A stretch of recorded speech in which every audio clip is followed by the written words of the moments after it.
Hi friends नमस्कार जय जगन्नाथ। तो सांग मैंने आपण मैंने केमती अच्छा आशा करछे आपण मैंने बहुत भलरे थिबे आ मु भी मध्य बहुत भलरे अछि। तो चलो तो आउ डेरी न करी आज वीडियो स्टार्ट करिबा।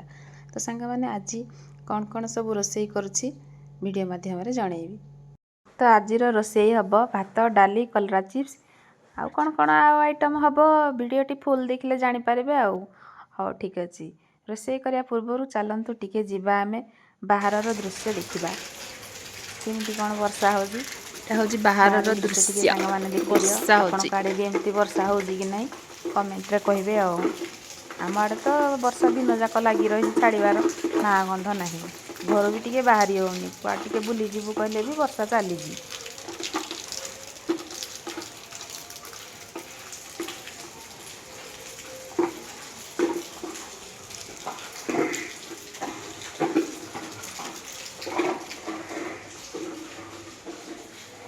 हौ सांग माने मु चलली रोसई करबा।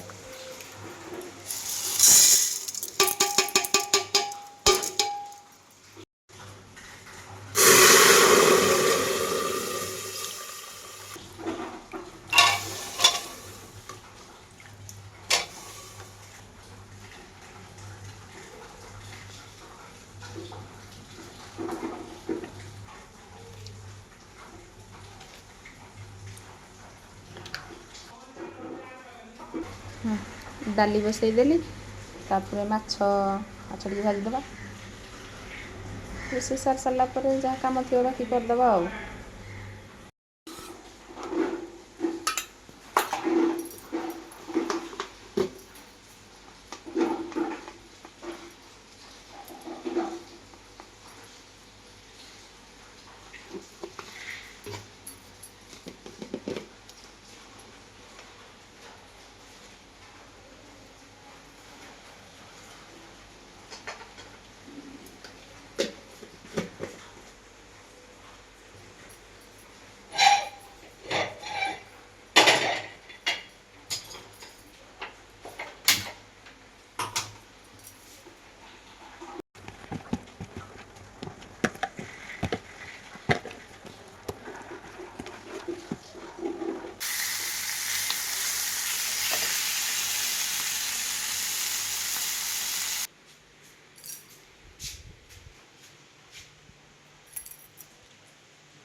खाली फोन रू तारे नहीं तुम सार कड़े कहबी रह नाकरू तो सिगाणी खाली खस पड़ुଛି कि पाठ पढ़ुଛୁ।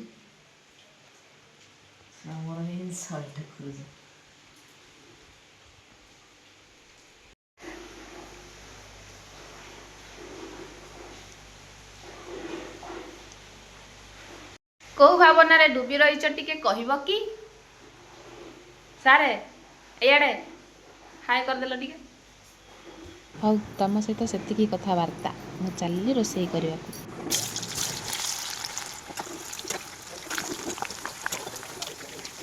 तो यहाँ हूँ आमर बेला खाइबा आ बेला खाइबार होता भात डाली कलरा चिप्स माछ काकुड़ी आ लेंबू आ टमाटो तला खाइबा तो भारी टेस्ट। हो खाई सारिबा परे मु चलली टिके पुओ सहित तास खेलिबा तास खेल माँ पुओ लगी पड़िलु आ मु टिके मोर एठी स्टाइल मारदेली। हौ एबे चल खाई सारलु एबे चल टिके सोई पड़िबा आ सोई की उठला बेलको देखली संध्या बेलार टिफिन आसी जाइतला आ टिफिन रे हितला चाउमिन चिकन पकोड़ा ता सहित स्प्राइट मो पुअर की लाज खाई सारी पूरा प्लेट हो गला खाली। तापरे खाई सारला परे मो पुआ टिके कोल्ड ड्रिंक्स पी देला आ तार एंजॉय नेला ता सहित मु भी एंजॉय नेली आ मु टिके एठी लुचेई देथिली चिकन पकोड़ा कहीं ना राती रे भात धरी खाइबी मजा लागिबो। तो सांग माने खाई सारला परे केवल बड़िला हाड़। हाँ सांग माने बाबू आमर ड्यूटी रु आसिकी खाइकी रेस्ट नौथिले आ सेई टाइम रे तांको साना भाई कॉल कले आ से टिके तांको साना भाई सहित गपिबारे लागिले आ मु भाबिले मु काहींकी डेरी करबी आमे भी माँ पुओ खाईदबु। तापरे संध्या बेले जो चोरी करिथिबा चिकन पकोड़ा आउ टिके आंबुल टमाटो दला से आंबुल टमाटो दलार जो टेस्ट भात पूरा तड़ी नब आउ ମୁଁ ଭାବିଲି ମୋ ପୁଅକୁ ଟିକେ ଆଜି ଖୁଆଇଦେବି, କାହିଁକିନା ପିଲାମାନଙ୍କୁ ମାଆ ମାନେ ଖୁଆଇଦେଲେ ମାଆମାନଙ୍କ ମନ ଖୁସି ହେଇଯାଏ ଆଉ ପିଲାମାନଙ୍କ ମନ ବି ଖୁସି ହେଇଯାଏ। ପିଲାମାନଙ୍କର ବହୁତ ଆଶା ଥାଏ କି ମାଆମାନଙ୍କ ହାତରୁ ଖାଇବା ପାଇଁ, କାରଣ ପିଲାମାନଙ୍କୁ ଖୁଆଇଦେଲେ ବି ପିଲାମାନେ ଟିକେ ଅଧିକା ଭାତ ଖାଆନ୍ତି। ଦେଖିବେ ନିଜ ହାତରେ ଖାଇଲେ କମ୍ ଖାଇବେ, କିନ୍ତୁ ମାଆମାନେ ଯେତେବେଳେ ଖୁଆଇଦେବେ ପିଲାମାନେ କାହିଁକି କେଜାଣି ଅଧିକା ଭାତ ଖାଆନ୍ତି। ଆଉ ପିଲାମାନେ ଅଧିକା ଭାତ ଖାଇଲେ ତ ମାଆମାନଙ୍କ ମନ ଖୁସି ହେବ ନା। ସେଥିପାଇଁ ମୁଁ ଟିକେ ମଝିରେ ମଝିରେ ମୋ ପୁଅକୁ ଟିକେ ଖୁଆଇ ଦିଏ ଆଉ। ସେ ଟିକେ ଦୁର୍ବଳ ହେଇଯାଉଛି ନା, ବେଶୀ ବେଶୀ ଖାଇଲେ କାଳେ ମୋଟା ହେଇଯିବ। ହଉ ତ ସାଙ୍ଗମାନେ, ଆଜିର ଭିଡ଼ିଓଟି ଯଦି ଆପଣମାନଙ୍କୁ ଭଲ ଲାଗିଥାଏ ତାହେଲେ ଲାଇକ୍, ସେୟାର, ସବସ୍କ୍ରାଇବ୍ କରିବାକୁ ଜମା ବି ଭୁଲିବେନି। ତ ଆଜିର ଭିଡ଼ିଓଟି ଏଇଠି ଏଣ୍ଡ କରୁଛି। ପୁଣି ଦେଖାହେବ ଆଉ ଗୋଟେ ଭିଡ଼ିଓରେ। ତ ଏଥି ସମୟ ପାଇଁ ରହୁଛି। ନମସ୍କାର, ଜୟ ଜଗନ୍ନାଥ।